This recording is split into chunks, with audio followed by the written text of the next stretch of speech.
Hi everyone, today I'm going to show you a really cool video tutorial on image masking. After watching this video tutorial, you will surely able to mask images professionally than now. You have nothing to do but watching this video tutorial carefully and follow the instructions shown here.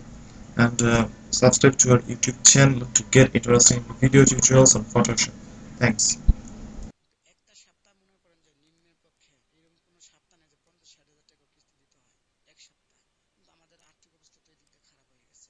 তারপরে কি করব, মানে আমার মা পাগলের মতো হয়ে যায়, আমার বোন এটা মনে করেন যে চাকরি নেয়, তো চাকরি করে অনেক দূর থাকে, সে যা পারে তাতে আমার বাড়ির মনে ফার্নিচার, মানে কি বলবো, কম্বলটা তো বিক্রি করছি, মানে বাড়ির ঝাড়ুটা পর্যন্ত বিক্রি করছিলাম কিস্তির জন্য। আমার আজও পর্যন্ত সে কথা মনে পড়ে। এই কিস্তি পরিশোধ করতে গিয়ে হ্যাঁ, তারপরেও কিস্তি পরিশোধ হয় না, কিন্তু আমার এই বউ এত অত্যাচার করে সে লিপি মানসিক। তারপর আমি দুদিনের না খাওয়া, সে চাকরি করে চাকরি থেকে টাকা দেয় মাস শেষে। তাহলে আমাদের বাড়িতে মানে বাড়ির পাশে যাকে বলে রাজমিস্ত্রি কাজ, সে বিল্ডিং এর কাজের জন্য আমি যাই, যে আমাকে তোরা নিবি? ওরা হাইসা দিচ্ছে, মামা এই কাজ আপনি করবেন? কিন্তু আমাদের বাড়ির পরিস্থিতিতে তোরা জানিস, কিন্তু অর্থ লাগে সবাই জানা গেছে এই কিস্তির ব্যাপারে, থানা পুলিশ আমাদেরকে খুঁজে বেড়ায়, মানে বাড়িতেও থাকতে পারি না, ঠিক মতো একবেলা খাইতেও পারি না, এইসব ধরনের হয়ে গেছে আমাদের বাড়ি। মনে করেন যে যাকে জঙ্গল বাড়ির মতো হয়ে গেছে আমাদের বাড়িটা। কত টাকা ঋণ নিয়েছিলেন? আমার বোন 10 লাখ টাকার মতো নিয়েছিল। 10 লাখ? হ্যাঁ, কিন্তু উনি চালাইছিল ভালো, উনি 5-6 বছর চালাইছিল। এত টাকা লোন দেয় এরকম একটা সংস্থা থেকে? হ্যাঁ দেয়, মনে করেন যে আমার কি দেখিয়ে ঋণ নিয়েছিলেন আপনারা? সেটা আমিও জানি না ভাইয়া। আমি কতটুকু পরিশোধ করেছিলেন? মানে সম্পূর্ণটাই পরিশোধ, মানে লাস্টের দিকে মানে করছি, মানে শেষ পর্যন্ত পরিশোধ করতে হয়েছে? হ্যাঁ হ্যাঁ। কিন্তু যখন আপনাদেরকে তাড়া করে বেড়াচ্ছে পুলিশ টুলিশ, বা যখন আপনার বাড়িতে, তখন কত টাকা ঋণ ছিল আপনার? তখন 2 লাখ টাকার মতো হবে। আমরা কিন্তু ভাইয়া একবেলাও খাইতে পারি না সারাদিনে। ও যায় দেখেন চাকরি করতেছে, নিজে কামাইতেছে, 3 বেলা খাইতেছে। আমি যে ওর স্বামী, ও আমার খবরই না, কয় তুই যায় মর্গে, আমার দেখার বিষয় না। পাশে একটা রাজমিস্ত্রি জোগালি দেয় আমি, তারপর আমি 1 কেজি চাউল নিয়ে আসি, সে ভাত রান্ধে। আমার মাকে তো আমি খুঁজেই পাই না, কোথায় আছে না আছে, আসে যায় মা পাগলের মতো। আমাদের যত আত্মীয় স্বজন ছিল, মনে করুন মা এরকম কোনো বাসায় নেয় যে মা টাকা পয়সা যে চায় না তাদের কাছে। কিন্তু তারপর চাকরি করতে করতে মনে করেন যে ও চলে যাবে, পরে উনি আমাকে 15,000 টাকা দিয়েছিল পোশাকের যায় আমার শ্বশুরবাড়ি থেকে। সে 15,000 টাকার জন্য পরে এলাকার লোকে বলে যে তুই ওকে এত জ্বালাস কেন, ওদের বাসায় নিয়ে শান্তি নেই, তাহলে তুই যাবি, যা, আবার ভাত খাবি না, চল যা। কয় আমার টাকা দেখ।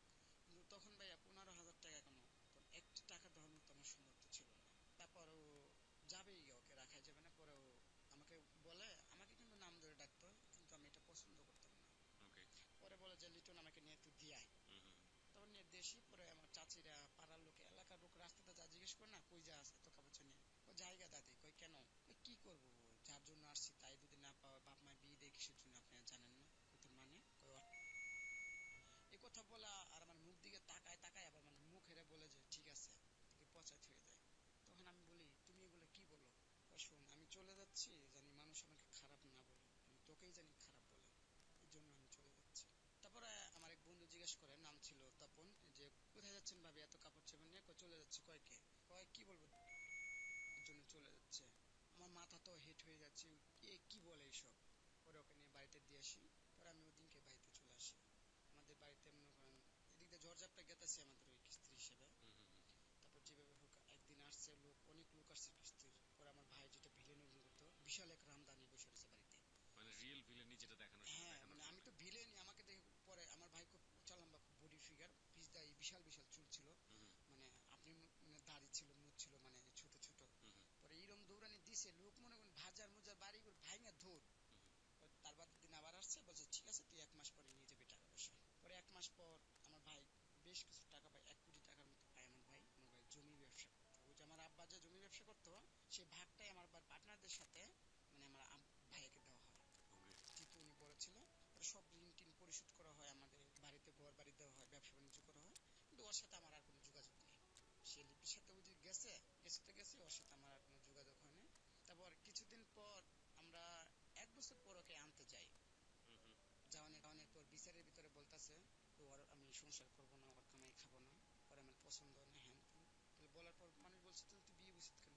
এসব কথা অনেক তর্কাতর্কি করার পর আবার চলে আসি আমরা গার্জেন টার্জেনে। তারপর আবার দ্বিতীয়বার আবার যাওয়া হয়। তখন এক কথায় সে মানে বিচারে ওই কথাটাই বললো, আমাকে বলে যে আমার শারীরিক কোনো সমস্যা আছে, কিন্তু এটা ভাইয়া পুরাটাই মিথ্যে কথা ছিল, আমার কোনো এসব ধরনের কোনো রোগ ছিল না।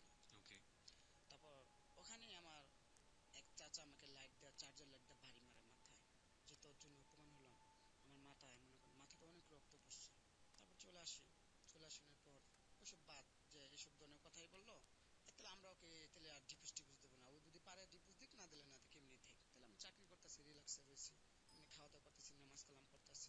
1-1.5 বছর পর আমার ফ্যাক্টরিতে যাই গেটে হাজির, যাওয়ার পর হাজির আমার বন্ধু বান্ধব আসছে যে আপনি এখানে আসছেন কে, বলতেছে যাওয়ার হয়েছে, যে আমি পাও বেড়ায় ধরছি, যাওয়ার হয়েছে, আমি ভুল করছি, আমি আর এই ভুল আর জীবনে করব না। কিন্তু এদিক দিয়ে ওর আরেকটা বিয়ে হয়, সে খবরটা আমি আর জানি না যে ওর যে বিয়ে হয়েছিল আরেক জায়গায়। বিয়ে হয়েও বছর 2 ঘর করার পর ওই স্বামীর সাথে ডিভোর্স হয়ে যায়।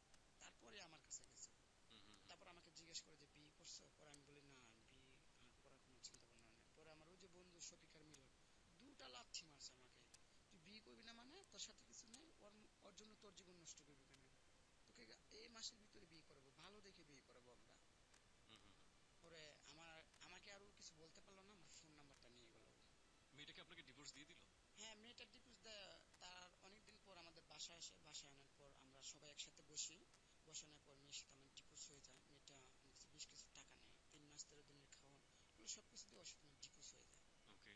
কিন্তু মেয়েটাই আমাকে ডিভোর্স দেয়। ওকে। এটাই। তারপর যাওয়ানোর পর এখন তা মনে করেন যে আমি পুরা নেশা, আমি পুরা নেশা